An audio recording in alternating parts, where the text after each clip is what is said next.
Hello mga ka-hunters! For today, samahan nyo akong magluto ng pork rib with Sprite. At ito nga ang ating pork ribs na iminarinate ko muna sa light soy sauce and dark soy sauce at konting sugar for at least 30 minutes. At nung okay na, isa-isa ko na siyang inilagay sa ating pan para i-pan fry. So, ayan. At makalipas nga lang ang ilang minuto, na-flip ko na siya at pwede na nating lagyan ng Sprite. At syempre, lalagyan din natin siya ng oyster sauce.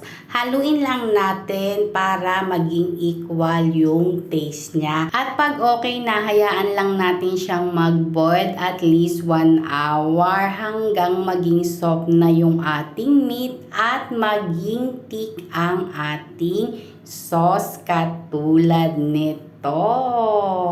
Medium heat to low heat lang po ang ating apoy para mas juicy and soft ang ating meat. So, ayan nga po, dahil luto na siya, ilalagay na natin siya sa ating plate. I-try nyo po ito mga ludi, paniguradong magugustuhan nyo. Budget friendly and easy to cook lang po ang ating recipe for today. At dahil nga ready na ang ating pork rib with Sprite, pwede na tayong kumain. Thank you for watching everyone.